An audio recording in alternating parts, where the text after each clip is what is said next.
ವಿಧಾನಸೌಧದಲ್ಲಿ ಪಾಕ್ ಪರ ಘೋಷಣೆ ವಿಚಾರಕ್ಕೆ ಸಂಬಂಧಪಟ್ಟಂತೆ ರಾಜಕೀಯ ಜಟಾಪಟಿ ಕೂಡ ಮುಂದುವರಿತಾ ಇದೆ. ಸರ್ಕಾರದ ನಡೆ ಒಂದ್ ಕಡೆಗೆ ಅನುಮಾನ ಮೂಡಿಸ್ತಾ ಇದೆ, ಇನ್ನೊಂದು ಕಡೆಗೆ ಬಿಜೆಪಿ ಇದನ್ನ ಸಹಜವಾಗಿ ಅಸ್ತ್ರವಾಗಿ ಪರಿಗಣಿಸ್ತಾ ಇದೆ.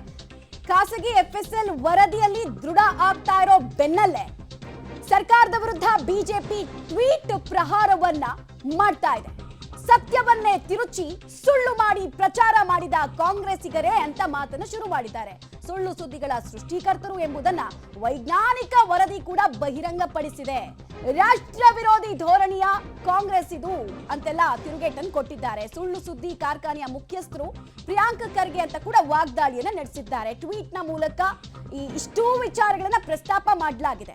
ವಿಧಾನಸೌಧದ ಎದುರು ಸಾಷ್ಟಾಂಗ ನಮಸ್ಕಾರವನ್ನ ಮಾಡಿ ಕನ್ನಡಿಗರ ಕ್ಷಮೆಯನ್ನ ಕೋರಬೇಕು ಅಂತ ಕೂಡ ಬಿಜೆಪಿ ಟ್ವೀಟ್ ಮುಖಾಂತರ ಆಗ್ರಹಿಸ್ತಾ ಇದೆ. ಟ್ವೀಟ್ ನ ಸಾರಾಂಶವನ್ನ ಕೂಡ ನೀವು ಗಮನಿಸ್ತಾ ಇದ್ದೀರಾ. ಕಾಂಗ್ರೆಸ್ನ ಅಧಿಕೃತ ಟ್ವಿಟರ್ ಖಾತೆಯನ್ನ ಅಲ್ಲಿ ಟ್ಯಾಗ್ ಮಾಡಲಾಗಿದೆ. ಬಿಕಾಸ್ ಅಲ್ಲಿ ಅಧಿಕೃತವಾಗಿ ಬರ್ಕೊಂಡಿದ್ರು ಯಾರು ಅಂತದ್ದು ಘೋಷಣೆಗಳನ್ನು ಕೂಗೇ ಇಲ್ಲ ಅಂತ. ಇನ್ವೆಸ್ಟಿಗೇಷನ್ಗೂ ಮುಂಚೆನೆ ಶರ ಬರೆಯೋ ಕೆಲಸ ಆಗಿತ್ತು. ಈಗ ನೋಡಿದ್ರೆ ಸೀನೆ ಚೇಂಜ್ ಆಗಿದೆ. ಖಾಸಗಿ ಎಫ್ಎಸ್ಎಲ್ ತಜ್ಞರು ಹೇಳ್ತಾ ಇದ್ದಾರೆ, ಕನ್ಕ್ಲೂಷನ್ ಬಂದಿದ್ದಾರೆ. ಹೌದು, ಅದು ಒರಿಜಿನಲ್ ವಿಡಿಯೋ, ಕೂಗಿದ್ ಹೌದು ಅಂತ ದೃಢಪಡಿಸ್ತಾ ಇದ್ದಾರೆ. ಸೊ ಇದು ಸಹಜವಾಗಿ ಬಿಜೆಪಿಗೆ ಅಸ್ತ್ರವಾಗಿ ಪರಿಣಮಿಸಿದೆ. ಹೀಗಾಗಿ ಸರಣಿ ಟ್ವೀಟ್ಗಳ ಮೂಲಕ ಕಾಂಗ್ರೆಸ್ ಅನ್ನ ಇಕ್ಕಟ್ಟಿಗೆ ಸಿಲುಕಿಸೋ ನಿಟ್ಟಿನಲ್ಲಿ ಟ್ವೀಟ್ ಗಳನ್ನ ಮಾಡಲಾಗಿದೆ. ಜೊತೆಗೆ ಇದೊಂದು ಕಾಲ್ಪನಿಕ ಕತೆ ಅಂತ ಶರ ಬರೆದಿದ್ರಲ್ಲ ಪ್ರಿಯಾಂಕ್ ಖರ್ಗೆ ಅವರನ್ನ ಕೂಡ ಟ್ಯಾಗ್ ಮಾಡಿದ್ದಾರೆ. ಅವರು ಕೂಡ ರಾಜ್ಯದ ಜನರ ಕ್ಷಮೆ ಕೇಳಬೇಕು ಅನ್ನುವಂತಹ ಆಗ್ರಹ ಕೂಡ ಬಿಜೆಪಿಯಿಂದ ಕೇಳಿ ಬರ್ತಾ ಇದೆ. ನೋಡಿ, ನಾರ್ಮಲ್ ಆಗಿ ಮಂತ್ರಿಗಳಾಗಿದ್ದವರು ತಮ್ಮ ವರ್ಚಸ್ಸಿಗೆ ತಕ್ಕಂತೆ ಜವಾಬ್ದಾರಿನ ಅರಿತು ಮಾತಾಡಬೇಕು. ಇಂತಹ ಸೂಕ್ಷ್ಮ ವಿಚಾರಗಳು ಆದಾಗ ಆಗೇ ಇಲ್ಲ ಅಂತ ಹೇಳ್ಬಿಟ್ಟು ಫಸ್ಟೇ ಬಂದು ಕ್ಲೀನ್ ಚಿಟ್ ಅನ್ನು ಕೊಡೋದಲ್ಲ, ಶರ ಬರೆಯೋದಲ್ಲ, ತೀರ್ಪು ಬರೆಯೋದಲ್ಲ. ಇನ್ವೆಸ್ಟಿಗೇಷನ್ ಆಗ್ತಾ ಇದೆ, ಝೀರೋ ಟಾಲರೆನ್ಸ್ ಅಂತದ್ರ ಬಗ್ಗೆ ಅಂತ ಹೇಳಿದಿದ್ರೆ ಇವತ್ತು ಈ ರೀತಿ ಕಾಲೆಳಿಸಿಕೊಳ್ಳುವಂತಹ ಪರಿಸ್ಥಿತಿ ಕಾಂಗ್ರೆಸ್ಗೆ ಬರ್ತಾ ಇರಲಿಲ್ಲ. ಬಿಜೆಪಿಗೆ ಇದು ಅಸ್ತ್ರ. ಯಾವುದೇ ರೀತಿಯಾದಂತಹ ಆಶ್ಚರ್ಯ ಇಲ್ಲ. ಜಡ್ಜ್ಮೆಂಟ್ ಅಲ್ಲಿ ಆಗ್ಬಿಟ್ಟು ಆಮೇಲೆ ನಾವು ತನಿಖೆ ಮಾಡಿಸ್ತೀವಿ ಅಂತ ಹೇಳಿದ್ರೆ ಇದನ್ನ ಯಾರು ಒಪ್ಕೊಳ್ಳಕ್ಕಾಗಲ್ಲ. ಅದನ್ನೇ ಬಿಜೆಪಿ ಕೂಡ ಮಾಡ್ತಾ ಇದೆ. ನಾನು ಆಗ್ಲೇ ಹೇಳ್ತಾ ಇದ್ದೆ, ಮಂತ್ರಿಗಳಾಗಿದ್ದವ್ರು ಇರ್ಬೋದು ಅಥವಾ ಸರ್ಕಾರವನ್ನ ಅಧಿಕೃತವಾಗಿ ಪ್ರತಿನಿಧಿಸೋರಿದ್ದಾರಲ್ಲ, ಅವ್ರು ಆಡುವಂತಹ ಪ್ರತಿ ಒಂದು ಮಾತನ್ನ ಕೂಡ ಸಾರ್ವಜನಿಕರು ಗಮನಿಸ್ತಾ ಇರ್ತಾರೆ. ಇದಂತೂ ದೇಶದ ಸಾರ್ವಭೌಮತೆ ಧಕ್ಕೆ ಬಂದಂತಹ ವಿಚಾರ. ಇನ್ನೊಂದು ಕಡೆಗೆ ಖಾಸಗಿ ಎಫ್ಎಸ್ಎಲ್ ರಿಪೋರ್ಟ್ ನಲ್ಲಿ ಏನಿದೆ, ಎಷ್ಟು ಸವಿವರವಾಗಿ ಅವರು ಅನಾಲಿಸಿಸ್ ಮಾಡಿದ್ದಾರೆ ಅನ್ನೋದನ್ನ ಕೂಡ ನೀವು ಗಮನಿಸ್ತಾ ಇದ್ದೀರಾ. ಆ ಪಬ್ಲಿಕ್ ಟಿವಿನಲ್ಲಿ ಈ ವಿಚಾರಕ್ಕೆ ಸಂಬಂಧಪಟ್ಟಂತಹ ಕ್ರೂಷಿಯಲ್ ಡಾಕ್ಯುಮೆಂಟ್ ಕೂಡ ಆಕ್ಸೆಸ್ ಆಗಿದೆ. ಪ್ರತಿ ಪದಗಳನ್ನ ಕೂಡ ಅನಾಲಿಸಿಸ್ ಮಾಡಿದ್ದಾರೆ. ನೋಡಿ, ಖಾಸಗಿ ಎಫ್ಎಸ್ಎಲ್ ತಜ್ಞರು ಯಾವ್ಯಾವ ವಿಚಾರಗಳನ್ನ ಅನಾಲಿಸಿಸ್ ಮಾಡಿದ್ರು ಫಸ್ಟ್ ಅಂತ ಹೇಳಿದ್ರೆ ಪಾಕಿಸ್ತಾನ ಅನ್ನೋ ಶಬ್ದ ಬಳಸಿದ್ದಾರಾ, ಒಂದು ಲಿಪ್ ಮೂಮೆಂಟ್ ಅದೇ ರೀತಿ ಇದೆಯಾ, ಮ್ಯಾಚ್ ಆಗ್ತಾ ಇದೆಯಾ, ವಿಡಿಯೋ ಆಡಿಯೋ ಸಿಂಕ್ ಆಗ್ತಾ ಇದೆಯಾ, ಜೊತೆಗೆ ಇದು ತುಂಬಾ ಜನ ಹೇಳ್ತಾ ಇದ್ರಲ್ಲ ಇದು ಎಡಿಟೆಡ್ ವಿಡಿಯೋ, ಎಐ ತಂತ್ರಜ್ಞಾನವನ್ನ ಬಳಸ್ಬಿಟ್ಟು ಮಾಡ್ಬಿಟ್ಟಿದ್ದಾರೆ ಹಂಗೆ ಹಿಂಗೆ ಅಂತ. ಆ ಆಯಾಮದಲ್ಲಿ ಕೂಡ ಖಾಸಗಿ ಎಫ್ಎಸ್ಎಲ್ ತಜ್ಞರು ನೋಡಿದ್ರು.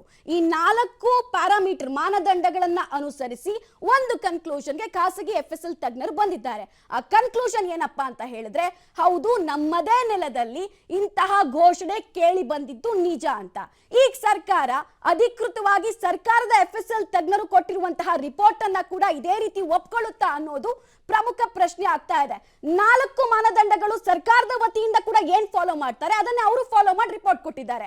ಬಟ್ ಸರ್ಕಾರದ ಕಡೆಯಿಂದ ಇನ್ನೂ ಸಂಪೂರ್ಣ ರಿಪೋರ್ಟ್ ಬಂದಿಲ್ಲ ಅಂತ ಹೇಳ್ತಾ ಇದ್ದಾರೆ. ಏನ್ ಅನಾಲಿಸಿಸ್ ಮಾಡ್ಬೇಕು ಇನ್ನು ಬಾಕಿ ಇದೆ, ಯಾವ್ದನ್ನಂತ ಅಟ್ಲೀಸ್ಟ್ ಅದನ್ನ ಹೇಳ್ಬೇಕಲ್ವಾ. ಕೆಮಿಕಲ್ ಅನಾಲಿಸಿಸ್ ಅಂತೂ ನೀವು ಮಾಡಕ್ ಬರಲ್ಲ. ಇಲ್ಲಿ ಮಾಡಕ್ ಬರೋದು ಒಂದೇ, ಆಡಿಯೋ ವಿಡಿಯೋ ಅನಾಲಿಸಿಸ್.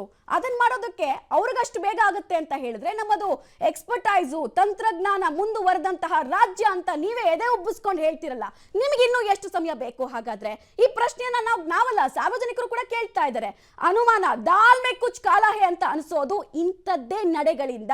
ನೀವು ಕೂಡ ನಿಮ್ಮ ದೇಶ ಪ್ರೇಮವನ್ನು ತೋರಿಸ್ಬೇಕು.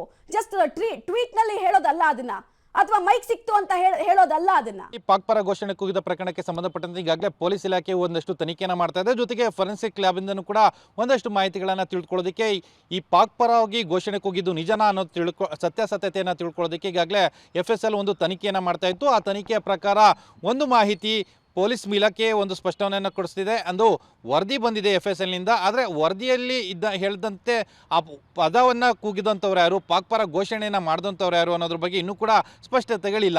ಅದರ ಬಗ್ಗೆ ಎಕ್ಸಾಮಿನನ್ನು ಈಗ ಪೊಲೀಸ್ ಇಲಾಖೆಯು ಮಾಡ್ತಾ ಇರುವಂಥದ್ದು ಮತ್ತು ಎಫ್ಎಸ್ಎಲ್ನ ಅವರು ಕೂಡ ಮಾಡ್ತಾ ಇರುವಂಥದ್ದು. ಆದರೆ ಪ್ರೈವೇಟ್ ಎಫ್ಎಸ್ಎಲ್ನಿಂದ, ಅಂದರೆ ಪ್ರೈವೇಟ್ ಫೊರೆನ್ಸಿಕ್ ಲ್ಯಾಬ್ಗಳಿಂದ, ಪ್ರೈವೇಟ್ ಫೊರೆನ್ಸಿಕ್ ಲ್ಯಾಬ್ನಿಂದನೂ ಕೂಡ ಒಂದಷ್ಟು ತನಿಖೆಯನ್ನು ಮಾಡಲಾಗ್ತದೆ. ಈಗ ನಮ್ಮ ಜೊತೆಯಲ್ಲಿ ಆ ರೀತಿ ಪ್ರೈವೇಟ್ ಫೊರೆನ್ಸಿಕ್ ಲ್ಯಾಬ್ನಲ್ಲಿ ಮಾಡಿದಂಥವರು ಪಣೀಂದ್ರ ಅವರು ನಮ್ಮ ಜೊತೆಲಿ ಇದ್ದಾರೆ. ಅವರನ್ನೇ ಅವ್ರನ್ನೇ ಕೇಳೋಣ, ಏನಾಯಿತು ಈ ಘಟನಾವಳಿಲಿ ಇದ್ದಿದ್ದು ನಿಜನ, ಪಾಕ್ಪರ ಘೋಷಣೆ ಮಾಡಿದ್ದು ನಿಜನ ಅನ್ನೋದ್ರ ಬಗ್ಗೆ ತಿಳ್ಕೊಳ್ಳೋ ಒಂದು ಪ್ರಯತ್ನವನ್ನು ಮಾಡೋಣ.